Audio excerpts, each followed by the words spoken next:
Greetings to you all.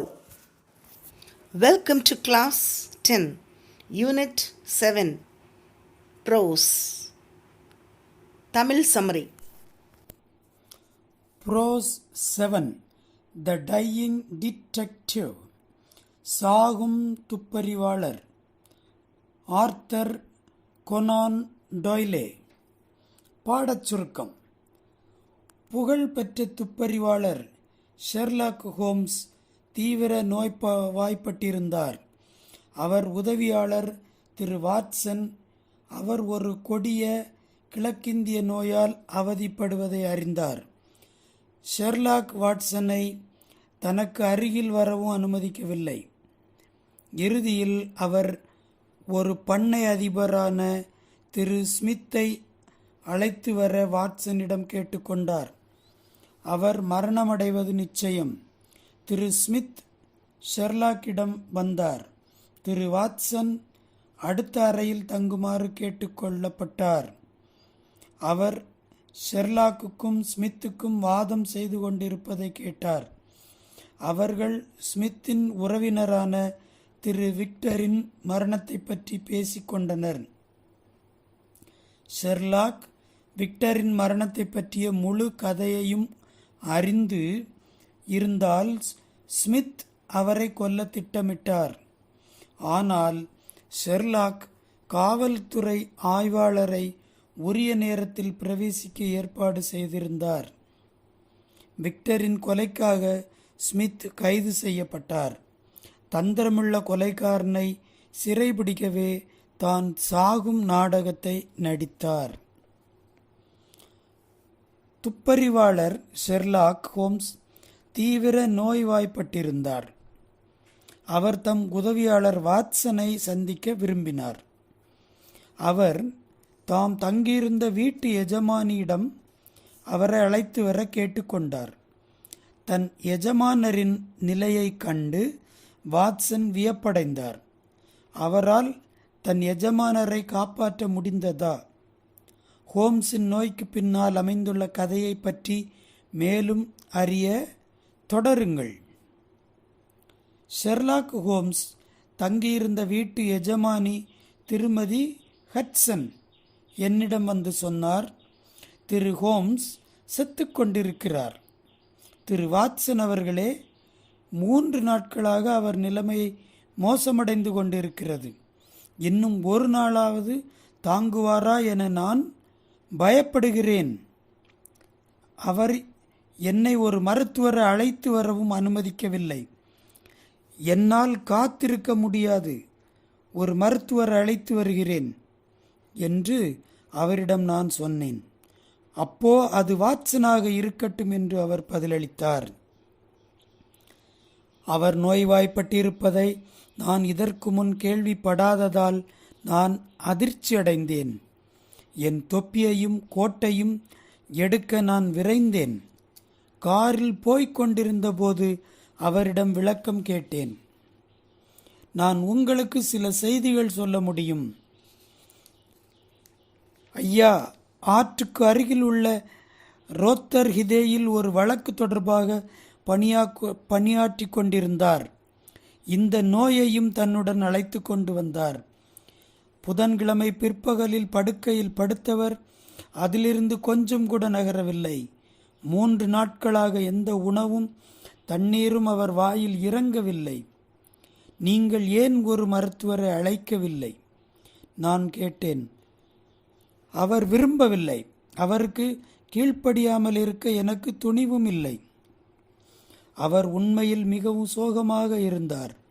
மூடுபனி நிறைந்த November மாதத்தின் மந்தமான வெளிச்சத்தில் நோயாளி அறையின் சோகச் சூழலில் வலுவிழந்த முகம் என்னை உற்று பார்த்தது.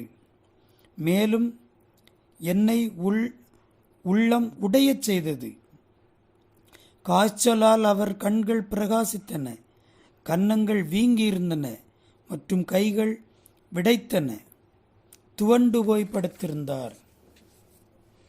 என் அன்புமிக்கவரே என அனைவருக்கும் அருகில் சென்று கதறினேன். தள்ளி நில், அப்படியே தள்ளி நில், அவர் கத்தினார். ஆனால் ஏன்? நான் உங்களுக்கு உதவி செய்ய விரும்புகிறேன் என்று நான் சொன்னேன்.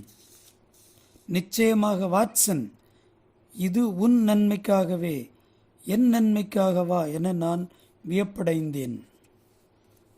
எனக்கு என்ன பிரச்சனை என்று எனக்கு தெரியும். இது சுமத்ராவிலிருந்து வந்த நோய். இது கொடியது மற்றும் தொற்றி பரவக்கூடியது. வாட்சன், தொட்டால் கூட பரவும். கடவுளே, ஹோம்ஸ், இது என்னை தடுத்து நிறுத்த முடியும் என்று நீங்கள் நினைக்கிறீர்களா? அவரை நோக்கி முன்னேறியவாறே நான் சொன்னேன். நீ அங்கேயே நின்றால் நான் பேசுவேன், இல்லாவிட்டால் நீ அறையை விட்டு செல் என்றார் என் எஜமான். எப்பொழுதும் நான் ஹோம்ஸின் விருப்பத்திற்கு விட்டுவிடுவேன். ஆனால் இப்பொழுது மருத்துவராக எனது உணர்வுகள் தூண்டப்பட்டன. இந்த நோயாளி அறையில் அவருக்கு நான் தான் எஜமானனாக இருந்தேன். ஹோம்ஸ், நீங்கள் விரும்பினாலும் இல்லாவிட்டாலும் நீங்கள் நீங்களாக இல்லை. நான் உங்கள் நோய் அறிகுறிகளை சோதித்து உங்களுக்கு சிகிச்சை அளிப்பேன் என்று நான் சொன்னேன்.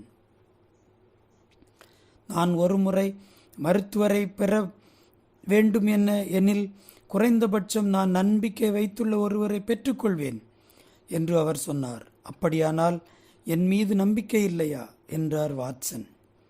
நிச்சயமாக உன் நட்பில் நம்பிக்கை உண்டு, ஆனால்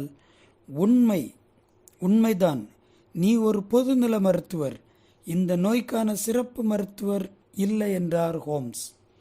அப்படியானால் நான் சர் ஜாஃபர் மீக் அல்லது பென்ரோஸ் ஃபிஷர் அல்லது லண்டனில் உள்ள மற்றும் ஒரு மிகச்சிறந்த மனிதரை அழைத்து வருகிறேன் என்றார் வாட்சன். எவ்வளவு அறியாமையில் இருக்கிறாய் வாட்சன், அவர் சோக குரலில் சொன்னார். தர்பவுன்லி காய்ச்சல் அல்லது ஃபார்மோசா கருப்பு பிளேக் பற்றி உனக்கு என்ன தெரியும்? நான் அவரை பற்றி கேள்விப்பட்டதே இல்லை என நான் ஒத்துக்கொண்டேன்.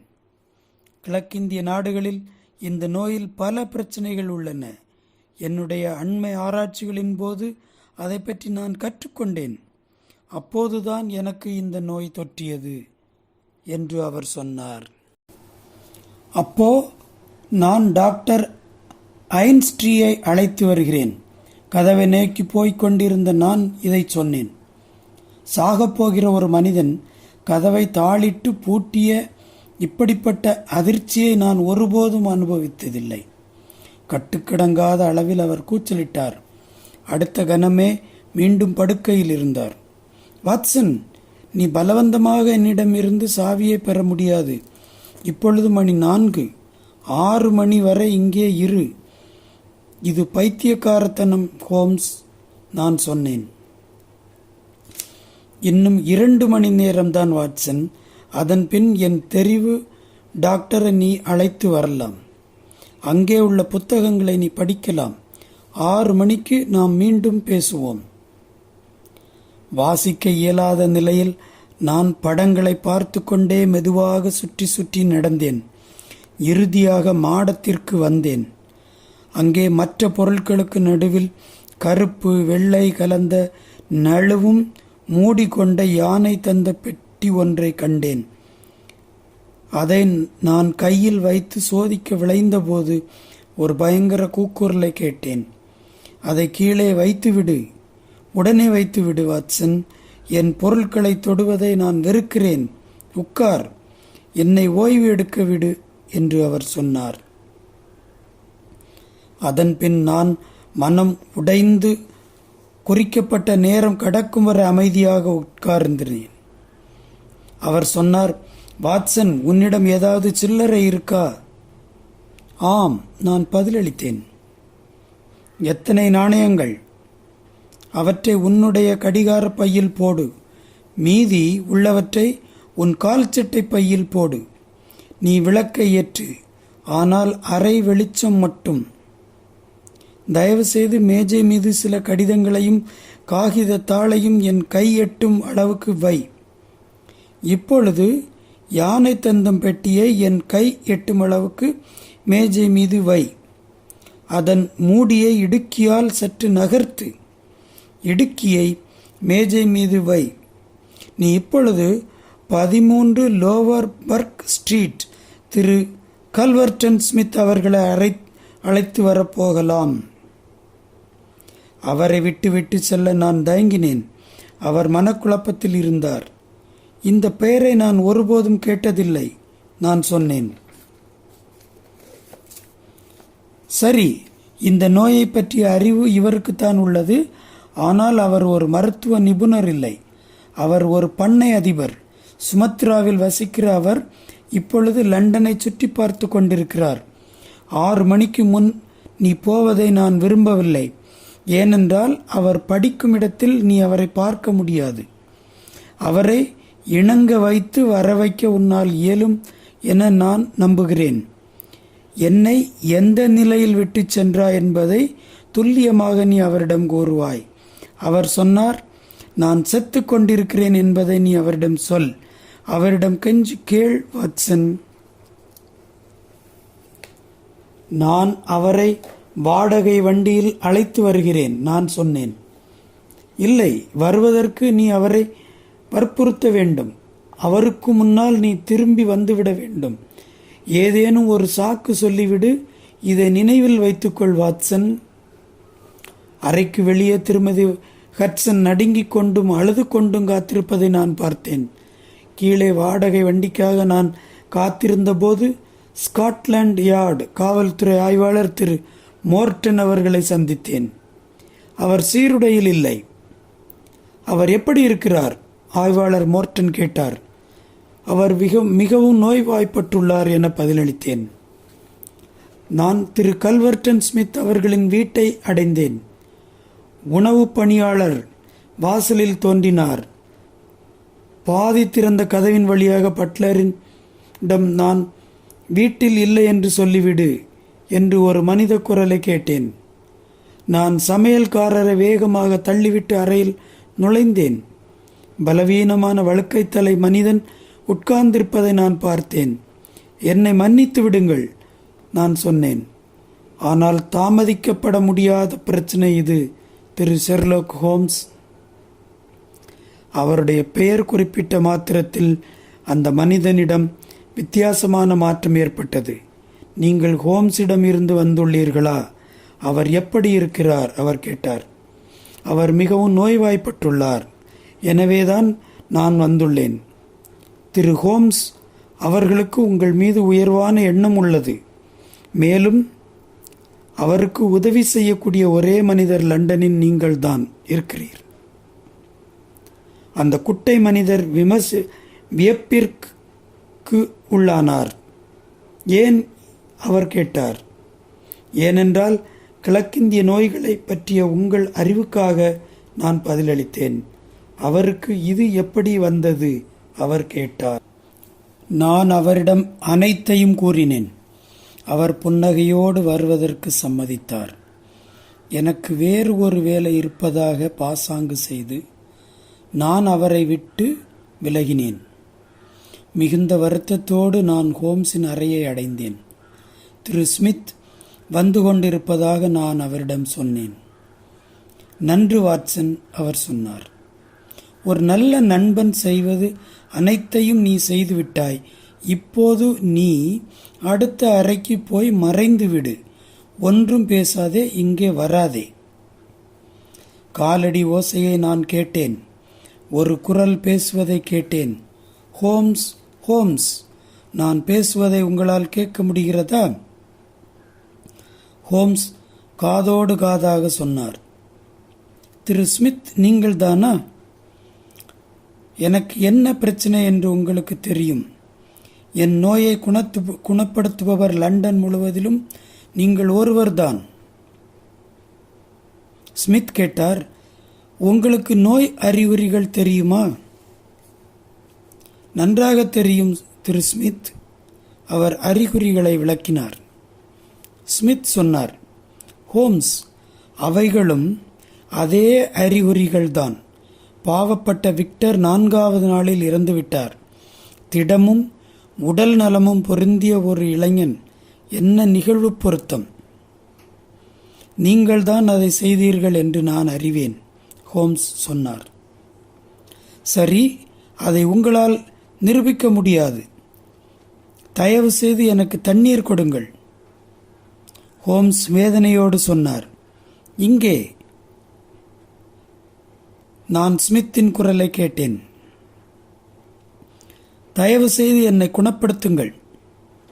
சரி, விக்டரின் மரணத்தை பற்றி நீங்கள்தான் அதை செய்தீர்கள்.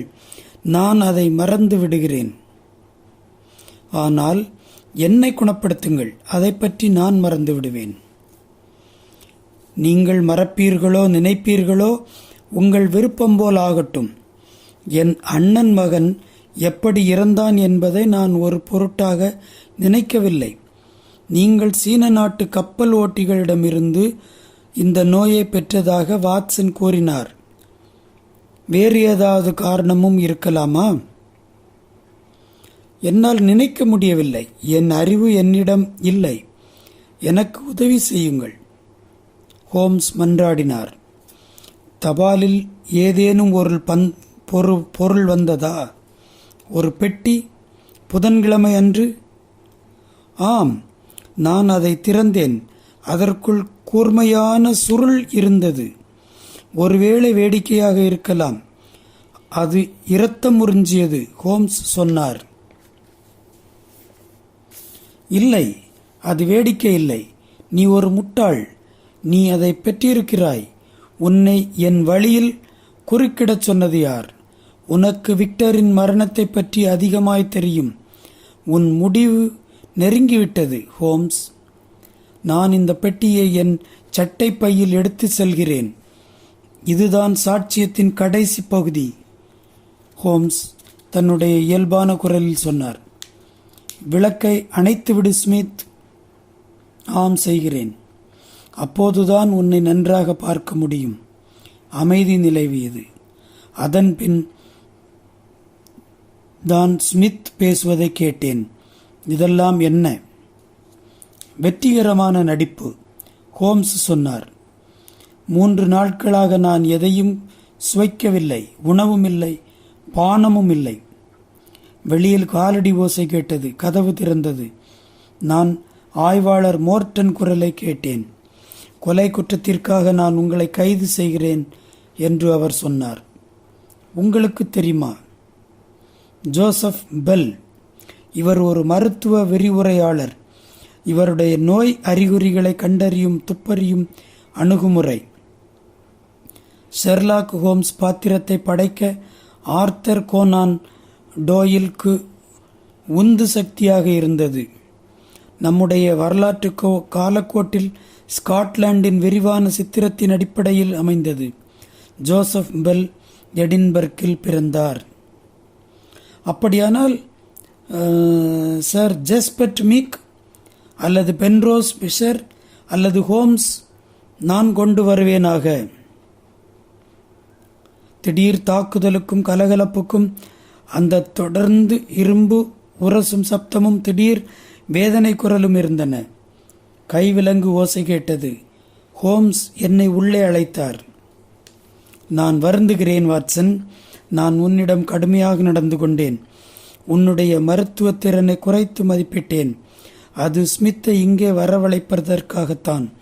நான் நோய்வாய்ப்படவில்லை என்று நீ அறிய நான் விரும்பவில்லை. ஆனால் உங்கள் தோற்றம்? நான் கேட்டேன். 3 நாள் பட்டினியும் ஒப்பனையும் அந்த அற்புதத்தை நிகழ்த்தின. நாணயங்கள்? ஓ, அது நான் படுமோசமான நிலையில் இருப்பதை நிரூபிக்க. அவர் சிரித்தார். நான் இப்போது சாப்பிட வேண்டும். திரு ஸ்மித் தன் அண்ணன் மகனை கொன்றார்.